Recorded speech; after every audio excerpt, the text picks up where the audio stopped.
Hello दोस्तों, तो आज के इस वीडियो में मैं आप लोगों के लिए ड्रैगन प्रिंस युआन के एपिसोड नंबर 3 को एक्सप्लेन करने वाला हूँ, जिसका अगर आप लोगों ने अभी तक पिछला पार्ट नहीं देखा तो डिस्क्रिप्शन में लिंक होगा, जाकर चेकआउट कर लेना। तो जैसा कि पिछले एपिसोड में हमने देखा कि ज़ाओ युआन जैसे ही बचपन में पैदा हुआ तो उसकी डेस्टिनी उससे छीन ली गई थी, उसके 8 मेंडेरियंस खो चुके थे, जिसकी वजह से वो लड़का जो कि महान बनने के लिए पैदा हुआ था वो एक यूजलेस वाली लाइफ गुजार रहा था। लेकिन एक दिन ज़ाओ युआन तय कर लेता है कि अब चाहे कुछ भी हो जाए वो खुद को ताकतवर करेगा, और इसी वजह से हम देखते हैं कि ज़ाओ युआन के फादर उससे एक एंसेस्ट्रल लैंड में ले गए थे, जहां पर ज़ाओ युआन अपने ब्लड का इस्तेमाल करते उस फॉर्मेशन को एक्टिवेट कर देता है, और वो फॉर्मेशन ज़ाओ युआन को मास्टर कैंग के पास टेलीपोर्ट कर गई, जो कि किसी और डोमेन में रहा करते हैं। मास्टर कैंग के पास बेशुमार पावर थी और वो आने वाले फ्यूचर को पहले से ही देख सकते थे, इसलिए उन्हें मालूम था कि ज़ाओ युआन यहाँ पर आएगा ताकि वो अपने मेंडेरियंस ठीक करवा ले, और मास्टर कैंग भी उसकी मदद करते हैं क्योंकि मास्टर जानते थे कि ज़ाओ युआन का फ्यूचर बहुत ही ज्यादा ब्राइट है। वो ज़ाओ युआन को अपने डिसाइपल बनाते हुए कहते हैं कि अगर तुम याओ याओ की हिफाजत करो तो मैं तुम्हें अपनी सारी टेक्निक्स दे दूंगा, जिस पर ज़ाओ युआन एग्री हो गया।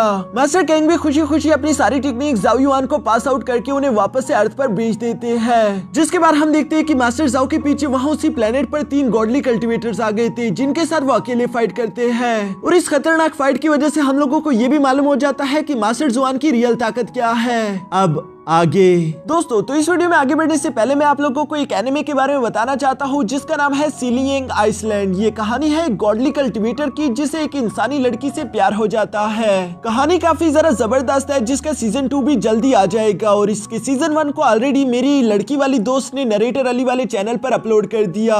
मुझे तो वो बहुत ही ज्यादा पसंद है, I mean, उसकी एक्सप्लेनेशन बहुत ज्यादा पसंद है। आप लोग भी जाकर देखो, यकीनन आप लोगों को भी वो एक्सप्लेनेशन बहुत ज्यादा अच्छी लगेगी, और अगर हो सके तो मेरे दोस्त को मेरी तरफ से थोड़ा सा प्यार दिखाना, क्योंकि आज से वो भी मेरे नरेटर अली चैनल पर मेरे साथ वीडियोस को एक्सप्लेन करेगी। आप लोगों को जो भी एनिमेस पसंद हो आप लोग कमेंट करके बता सकते हो, आप लोगों के लिए वही एनिमे एक्सप्लेन कर दिया जाएगा। अब चलो और जरा टाइम ना जाया करते हुए हमारी आज की एक्सप्लेनेशन वीडियो को शुरू करते हैं। तो इस एपिसोड की शुरुआत यहाँ डाइनिंग टेबल से होती है, जहाँ पर हम देखते हैं कि मिस याओ याओ ज़ाओ युआन के पेरेंट्स के साथ बैठकर खाना खा रही थी। ज़ाओ युआन की मॉम बिल्कुल हमारी मदर्स की तरह उसे जबरदस्ती बहुत सारा खाना खाने के लिए बोलती है, क्योंकि वो कह रही थी कि तुम काफी जरा कमजोर हो गए हो। साथ ही साथ वो यहाँ मिस याओ याओ को भी सूप ऑफर करती है, जिसे मिस याओ याओ ने खुशी खुशी एक्सेप्ट कर लिया। टुन टुन को भी वो सूप चखकर काफी जरा पसंद आ रहा था। तभी दूसरी तरफ हम देखते हैं कि ज़ाओ किंग अपने लिए वाइन भरने लगते हैं, जिसकी स्मेल लेते हुए याओ याओ कहती है कि आखिर ये किस तरह की दवाई है, क्योंकि इसकी जो खुशबू है वो मुझे काफी जरा पसंद आई, जिस पर ज़ाओ युआन की मॉम जवाब देते हुए कहती है कि ये कोई दवाई नहीं बल्कि ये वाइन है, और ये लड़कियों के लिए बिल्कुल अच्छा नहीं। लेकिन दूसरी तरफ मिस याओ याओ तो यहाँ जिद करते हुए कहती है कि मैं ये चखना चाहती हूँ, जिस पर तो ज़ाओ किंग के पास भी दूसरा कोई रास्ता नहीं बचता, और वो यहाँ वाइन का जग लेकर मिस याओ याओ को पकड़ा चुके, जहाँ पर मिस याओ याओ ने तो डायरेक्टली जग से ही वाइन पीना शुरू कर दिया। यहाँ पर मिस याओ याओ को ऐसा करता हुआ देखकर युआन और उसके पेरेंट्स तो सिर्फ देखते ही रह गए, क्योंकि मिस याओ याओ दिखने में काफी जरा खूबसूरत लग रही थी, और वाइन पीने के बाद मिस याओ याओ कहती है कि ये काफी टेस्टी है। दूसरी तरफ मिस किन्यो यहाँ पर गुस्सा होते हुए कहती है कि ज़ाओ किंग देखो तो सही, तुमने एक बच्ची को बिगाड़ दिया,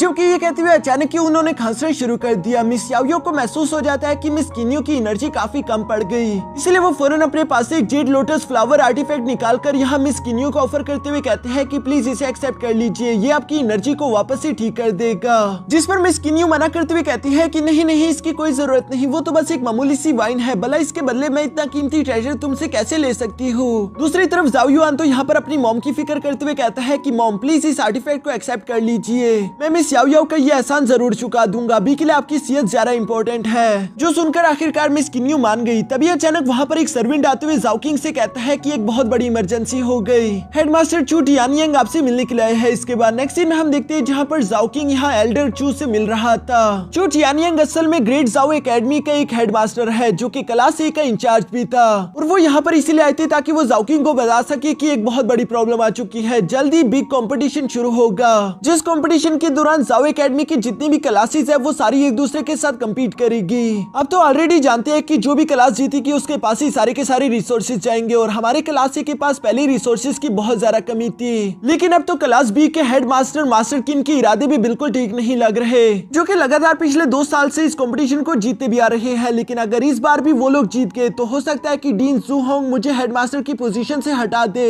जिसकी वजह से क्लास बी का इंचार्ज मास्टर किन पूरी की पूरी ज़ाओ एकेडमी पर कब्जा कर लेगा। वो एक नंबर का कमीना इंसान है, वो टैलेंटेड लोगों को आगे की तरफ आने नहीं देता, बल्कि जो उसके उसके जानने वाले हो वो सिर्फ उन्हें ही प्रमोट करता है। जाओ किंग को तो ये सारी बातें सुनकर काफी जरा गुस्सा आ गया, क्योंकि वो सिर्फ इस वक्त चू टियान यांग पर ही भरोसा करता है और वो तो बस सिर्फ यही चाहते थे कि ग्रेट जाओ एकेडमी में सारे डिसाइपल अपने टैलेंट के दम पर आए। इसलिए मास्टर जाओ किंग को काफी जरा गुस्सा आ रहा था। उन्हें समझ नहीं आता कि आखिर वो इस जू किंग का क्या करे। तभी अचानक वहाँ पर मौजूद जाओ युआन अपने फादर से कहता है कि आप इसकी फिक्र ना कीजिए, जबकि साथ ही साथ वो हेडमास्टर से सवाल करते हुए कहता है कि मास्टर चू आप भी बिल्कुल फिक्र ना कीजिए, क्योंकि बिग कंपटीशन को शुरू होने में अभी 3 महीने बाकी है और मैं इन 3 महीनों में अच्छे से प्रैक्टिस करके आप लोगों के लिए ये कंपटीशन जरूर जीतूंगा। जिस पर मास्टर चू जवाब देते हुए कहते हैं लेकिन ये काम तुम्हारे लिए बिल्कुल पॉसिबल ही नहीं, क्योंकि इस वक्त ये बात सब जानते हैं कि एकेडमी का सबसे ज्यादा पावरफुल वॉरियर कियू है। हमने अपनी क्लास से इस वक्त यूवी को इस कंपटीशन के लिए चुना है, क्योंकि वो अपने 6 मैंडेरियंस ओपन कर चुकी है। फिलहाल तो हमारी क्लास में यूवी से ज्यादा पावरफुल कोई भी नहीं, हमारी सारी उम्मीदें यूवी से है। लेकिन तभी अचानक यहाँ जाओ युआन कॉन्फिडेंट होते हुए कहता है कि एल्डर चू आप मुझ पर भरोसा रखिए, क्योंकि इस बार का ये कंपटीशन मुझे पूरा यकीन है कि क्लास ए ही जीतेगी। आपको घबराने की कोई जरूरत नहीं, मैं इसका अच्छे से ध्यान रखूंगा। जो सुनकर एल्डर चू यहाँ जाओ युआन का शुक्रिया अदा करता है। इसके बाद नेक्स्ट सीन में हम देखते हैं जहाँ जाओ युआन यूवी के साथ सिटी में घूम रहा था। यूवी जाओ युआन से सवाल करते हुए पूछती है कि बिग कंपटीशन जल्दी शुरू होगा, तुम्हारी आखिर तैयारियां कैसी चल रही है। जिस पर जाओ युआन जवाब देते हुए कहता है कि मेरी तैयारियां तो ठीक चल रही है, लेकिन मैं तुमसे सवाल करना चाहता हूँ कि क्या तुम सच में इनर कोर्टयार्ड जाना चाहती हो। जिस पर यूवी जवाब देते हुए कहती है कि हाँ, अगर तुम मुझसे इनर एकेडमी के अंदर चले गए तो आखिर मैं आउटर एकेडमी में रहकर क्या करूंगी, इसलिए मैं भी इस कंपटीशन में फाइट करके लड़ना चाहती हूँ ताकि मैं जीत कर तुम्हारे साथ आ सकूं। ये बात तो कोई अंधा भी देखकर बता सकता है कि यूवी यहाँ जाओ युआन को पसंद करती है, इसलिए वो उससे दूर होना नहीं चाहती। लेकिन दूसरी तरफ जाओ युआन बेवकूफ अभी तक इस बात को समझ नहीं पाया। पीछे की तरफ हम यहाँ पर लिंशी को भी देखते हैं, जो कि यूवी को जाओ युआन की इतना जरा करीब देखकर काफी जरा जेलस फील कर रहा था। तभी अचानक वहाँ पर कियू आ जाता है, जो कि लिंशी की इस जेलसी को फील करते हुए कहता है कि वैसी कितनी बुरी बात है। देखो तो सही, जाओ युआन ने यूवी को एक बार रहमदिली क्या दिखा दी, यूवी तो उसके प्यार में पागल हो चुकी है। लिंशी वैसे तुम इसके बारे में क्या सोचते हो। जिस पर लिंशी जवाब देते हुए कहता है कि यंग लॉर्ड मैं इसके बारे में यही सोचता हूँ कि मुझे लगता है कि यूवी बहुत ज्यादा टैलेंटेड है, उसे खुद जैसे टैलेंटेड इंसान देखना चाहिए, ना कि जाओ युआन पर वक्त बर्बाद करना चाहिए, क्योंकि जाओ युआन का तो एक भी मैंडेरियन ओपन नहीं हुआ। जिस पर कियू यहाँ लिंशी को और जरा भड़काते हुए कहता है कि हाँ तुम बिल्कुल ठीक कह रहे हो, लेकिन ये बात भी सच है कि यूवी अभी जाओ युआन के पीछे पागल हो रही है। इवन कि मैंने तो यूवी को ये भी ऑफर किया था कि वो क्लास ए को छोड़कर हमारी क्लास बी को ज्वाइन कर ले, लेकिन यूवी ने साफ साफ मना कर दिया। बल्कि वो कह रही थी कि जाओ युआन जहाँ पर जाएगा वो भी वहीं पर जाएगी। मुझे नहीं लगता लिंशी अगर सब कुछ ऐसा ही चलता रहा तो तुम्हें कभी भी यूवी के पास जाने का मौका मिलेगा। लेकिन सोचो अगर तुम इस आने वाले ग्रैंड कंपटीशन में बुरी तरीके से जाओ युआन को सब लोगों के सामने बेइज्जत करके हरा दो, तब यूवी तुम्हें बिल्कुल अलग तरीके से देखेगी। हो सकता है कि यूवी को तुम्हारी टैलेंट के बारे में अंदाजा हो जाए और वो तुमसे प्यार कर बैठे। जो सुनकर लिंशी जवाब देते हुए कहता है कि कियू जो भी तुम कह रहे हो वो बिल्कुल ठीक है, लेकिन ग्रैंड कंपटीशन में किसका सामना किससे होगा ये हम लोग डिसाइड नहीं करते, बल्कि वो तो लॉटरी की मदद से डिसाइड होगा। जिस पर कियू जवाब देते हुए कहता है कि तुम उसकी फिक्र मत करो, क्योंकि मैंने पहले ही अरेंजमेंट्स कर दी है। बल्कि मैंने तो जाओ युआन के 2-4 पुराने और दुश्मनों से भी बात कर ली है, वो लोग भी जाओ युआन के साथ फाइट करेंगे। अगर उन लोगों ने जाओ युआन को ना हराया तो तुम्हारी बारी आएगी। यहाँ ये बात सुनकर तो लिंशी काफी जरा खुश हो गया कि उसे जाओ युआन का मुकाबला करने को मिलेगा, इसलिए वो खुश होते हुए कहता है कि कियू आखिर मैं तुम्हारे इस एहसान का शुक्रिया कैसे अदा करूंगा। जो सुनकर कियू जवाब देते हुए कहता है कि नहीं ये तो कोई बड़ी बात नहीं, लेकिन अगर फिर भी तुम मेरे एहसान का बदला चुकाना चाहते हो तो ग्रैंड कंपटीशन के बाद मेरी क्लास बी को ज्वाइन कर लेना। जो कहने के बाद कियू वहाँ से चला जाता है। कियू के जाने के बाद लिंशी यहाँ जाओ युआन की तरफ देखते हुए कह रहा था कि बस एक बार ग्रैंड कंपटीशन में तुम्हारा और मेरा सामना हो जाए। जाओ युआन मैं तुमसे वादा करता हूँ कि मैं तुम्हें सबके सामने इतनी बुरी तरीके से हराऊंगा कि तुम किसी को मुंह दिखाने के काबिल नहीं बचोगे।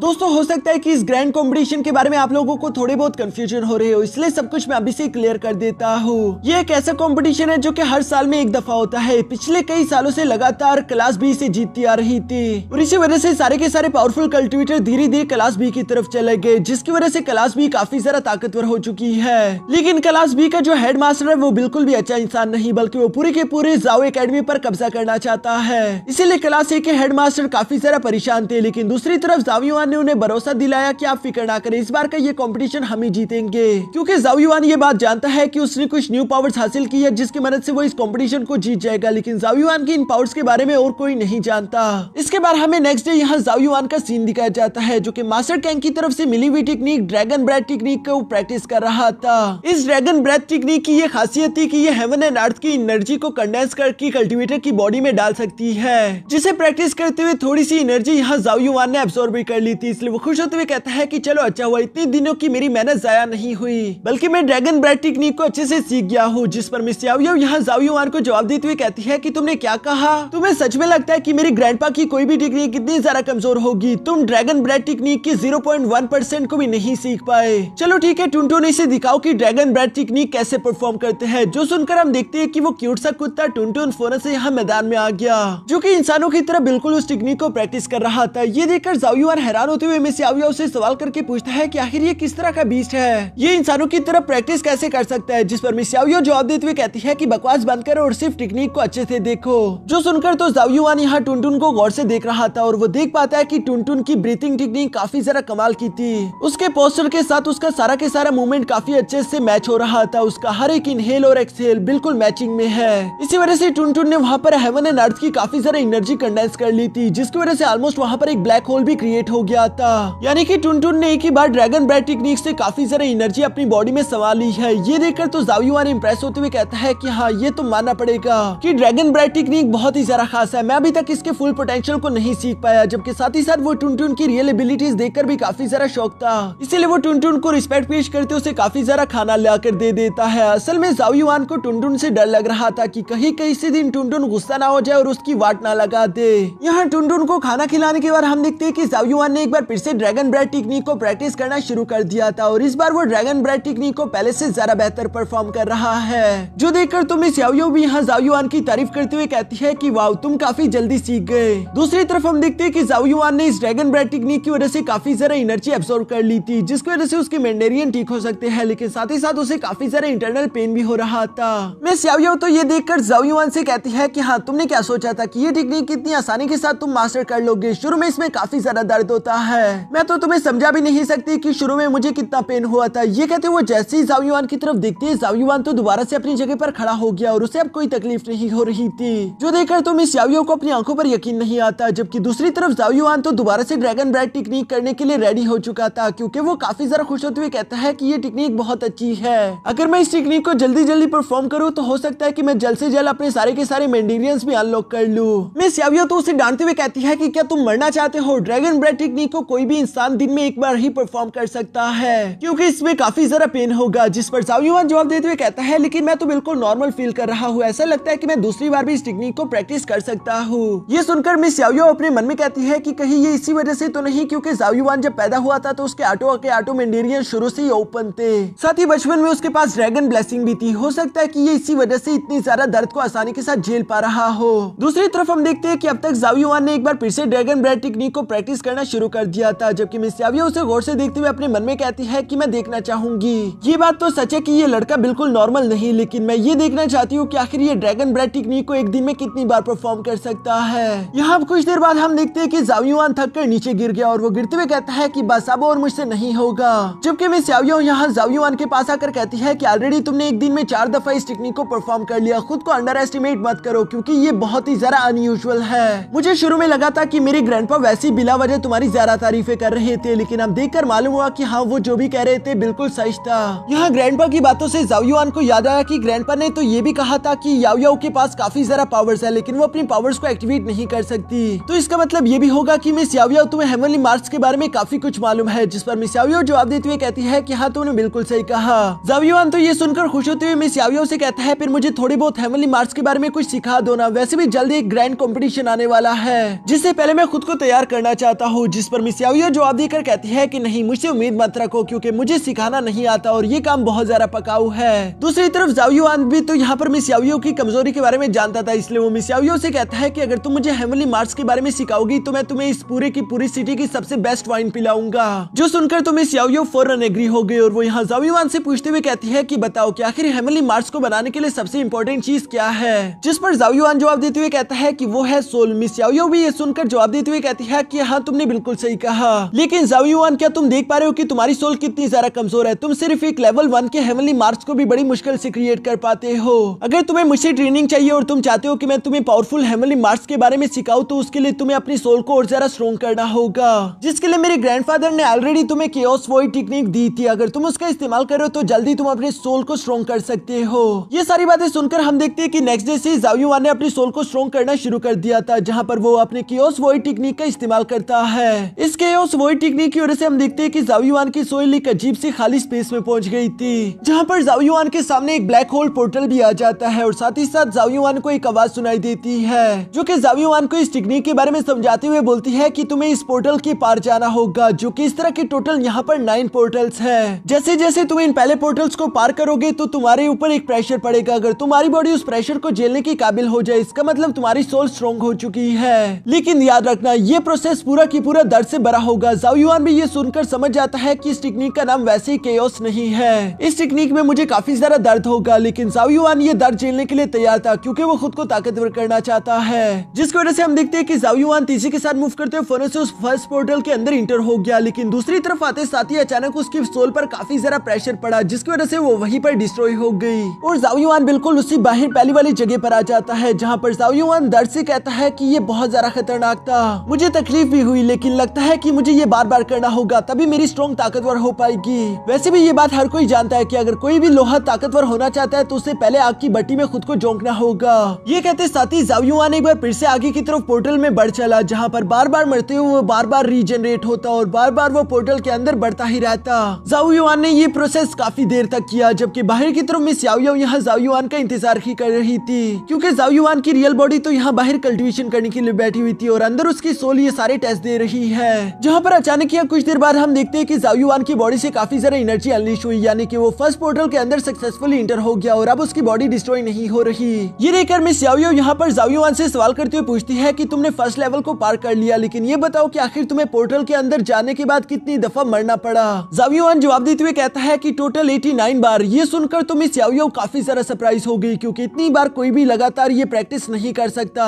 मिस याओ याओ दिल ही दिल में थोड़ा बहुत इंप्रेस हो रही थी। वो यहाँ पर जाओ युआन को बताती है क्योंकि अब तुम्हारी सोल स्ट्रॉन्ग हो गई, इसलिए अब तुम अपने मास्टर के दिए हुए उस ब्रुश का इस्तेमाल कर सकते हो। जाओ युआन ने भी ये सुनकर फौरन से अपने हेवनली ब्रुश को बाहर निकाल लिया, जिसकी पहले सिंबल तो चमकना शुरू हो गया, यानी कि जाओ युआन अब इसकी टोटल 10% पावर का इस्तेमाल कर सकता है। हम देखते हैं कि वो ब्रुश बड़ा होकर किसी स्फीयर की तरह काम करता था, जो कि किसी भी चट्टान के आर पार हो सकता है। साथ ही साथ जाओ युआन इस ब्रुश का इस्तेमाल करते हुए हेवनली मार्क्स क्रिएट कर सकता है और इस ब्रुश से बनाया हुआ हर एक हेवनली मार्क काफी ज्यादा स्ट्रॉन्ग होगा। जाओ युआन तो ये सब देखकर काफी ज्यादा खुश हो जाता है और उसे अपना ये हेवनली ट्रेजर काफी ज्यादा पसंद भी आया। जबकि दूसरी तरफ मिस याओ याओ यहाँ जाओ युआन से कहती है चूंकि अब तुम्हारी सोल पहले से स्ट्रॉन्ग हो गई तो मैं तुम्हें एक न्यू हेवनली मार्क के बारे में सिखाने वाली हूँ, जिसे कहते हैं टाइगर रोर हेवनली मार्क, जिसे शुरू में प्रैक्टिस करना जाओ युआन के लिए थोड़ा सा मुश्किल था, क्योंकि जाओ युआन इस सिंबल को अच्छे से परफॉर्म नहीं कर पा रहा। जबकि दूसरी तरफ जाओ युआन बिल्कुल भी हार नहीं मानता, बल्कि वो लगातार अगले 3 महीनों तक इस हेवनली रोर टेक्निक को प्रैक्टिस करता रहा।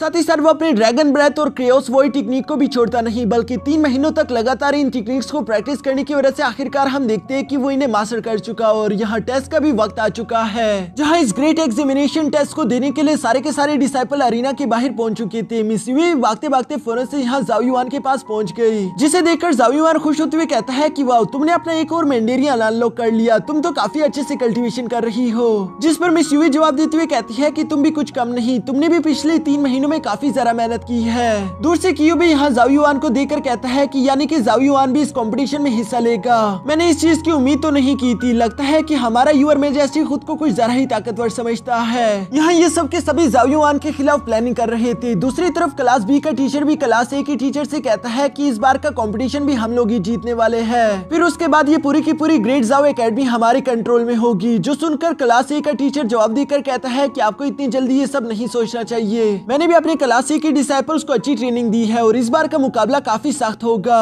तभी हम देखते हैं कि यहाँ कंपटीशन का होस्ट भी फौरन अरीना में पहुंच गया था, जो कि सबसे पहले अनाउंसमेंट करते हुए कहता है कि यहाँ पर पहली फाइट होगी पी यून की जाओ युआन के साथ। जो सुनकर तो सब लोग ही काफी जरा हैरान हो गए थे और वो लोग आपस में बातें करते हुए कहते हैं कि पी यून ने तो अपने 3 मैंडेरियंस को अनलॉक कर लिया है, लेकिन दूसरी तरफ जाओ युआन का तो एक भी मैंडेरियन अनलॉक नहीं हुआ, यानी कि पी यून तो काफी आसानी के साथ जाओ युआन को हरा देगा और वो ग्रेट कंपटीशन से फौरन बाहर हो जाएगा। मिस युई को भी जाओ युआन की फिक्र हो रही थी, लेकिन जाओ युआन उससे मुस्कुराकर कहता है कि तुम मेरी फिक्र मत करो। ये कहने के बाद जाओ युआन जंप करते हुए फौरन से अरीना में आ गया, जहाँ पर पी यून भी जाओ युआन के सामने आकर उसे कुछ ज्यादा ही अंडर एस्टिमेट करते हुए कहता है कि जाओ युआन चलो तैयार हो जाओ। ये कहते साथ ही पी यून ने आगे की तरफ बढ़ते हुए जाओ युआन पर हमला करना शुरू कर दिया। जाओ युआन यहाँ पर पी यून के सारे हमलों को डॉज करते हुए उससे कहता है कि मैं जानता हूँ कि तुम्हें यहाँ पर कियो ने भेजा है, मुझे अफसोस के साथ कहना पड़ रहा है कि आज की इस फाइट को तुम नहीं जीत पाओगे। ये कहते साथ ही जाओ युआन यहाँ पी यून के अटैक्स को काफी आसानी के साथ रोक रहा था और इसी तरह से फाइट करते हुए जाओ युआन पीछे की तरफ जंप कर देता है, जबकि दूसरी तरफ पी यून अपने मन में कह रहा था कि मुझे अब इस लड़के को हराना ही होगा, जो करने के लिए हम देखते हैं कि अचानक उसने अपने मेंडेरियंस की पावर अनलॉक कर ली, जिसके बाद पियून तीसी के साथ आगे बढ़ते हुए यहाँ एक जोरदार पंच करते हुए जाओ युआन को हिट करना चाहता था, लेकिन हम देखते हैं कि जाओ युआन ने तो सिर्फ अपने एक हाथ का इस्तेमाल करते हुए उसके पंच को ब्लॉक कर दिया। साथ ही साथ जाओ युआन उसे घुटनों के बल ले आता है, जो देखकर तो सब लोग ही काफी ज्यादा सरप्राइज हो गए, क्योंकि किसी ने भी उम्मीद नहीं की थी कि जाओ युआन इतना भी ज्यादा ताकतवर हो सकता है। अभी तक तो जाओ युआन ने अपनी मेंडेरियंस की पावर भी अनलॉक नहीं की। सब लोगों को ये खुद पर हंसता हुआ देखकर पियून को बहुत ही बेइज्जती फील होती है, इसलिए हम देखते हैं कि अचानक उसने गुस्से में आकर अपने तीनों की तीनों मेंडेरियंस अनलॉक कर लिए, जिन सबकी एनर्जी का इस्तेमाल करते हुए गुस्से के साथ यहाँ सीधा जाओ युआन की तरफ भी बढ़ रहा था। लेकिन दूसरी तरफ जाओ युआन तो बहुत ही कूल तरीके से यहाँ पियून को एक ही लात में हिट करते हुए अरीना से बाहर पटक चुका, जो देखकर तो कियो और उसके सारे दोस्तों का मुंह खुला की खुला रह जाता है, जबकि इवन यूवी भी सरप्राइज हो गई थी। जाओ युआन भी यहाँ पर फ्लेक्स करते हुए कहता है कि मैं पहले राउंड को जीत गया, तुमसे लड़ना तो ऐसा था जैसे कि मैं किसी बच्चे से लड़ रहा हूँ। अभी तक तो मैंने अपने हेवनली मार्च की पावर भी एक्टिवेट नहीं की थी। और इसी तरह से फ्लेक्स करते हुए जाओ युआन वहाँ से कूल तरीके से अरीना से नीचे की तरफ रवाना हो गया। कियो को तो ये सब देखकर जाओ युआन पर बहुत ही गुस्सा आ रहा था, लेकिन दूसरी तरफ हम ये बात जानते हैं कि जाओ युआन ने एक tiger roar heavenly mark technique सीखा है, जिसकी एबिलिटी कितनी खतरनाक है ये तो हम लोग नेक्स्ट एपिसोड में ही देख पाएंगे। और इसी के साथ हमारा ये एपिसोड यहीं पर खत्म हो जाता है। अब दोस्तों अब आप लोग मेरी दोस्त की एक्सप्लेनेशन को भी जाकर चेकआउट कर सकते हो, जिसका लिंक मैंने नीचे डिस्क्रिप्शन में दे दिया है, और यकीनन आप लोगों को वो सीरीज काफी ज्यादा पसंद आएगी। अगर दोस्तों आप लोगों को उसकी एक्सप्लेनेशन अच्छी लगी तो प्लीज वीडियो को लाइक कर देना और एक कमेंट भी कर देना, लिंक नीचे डिस्क्रिप्शन में है।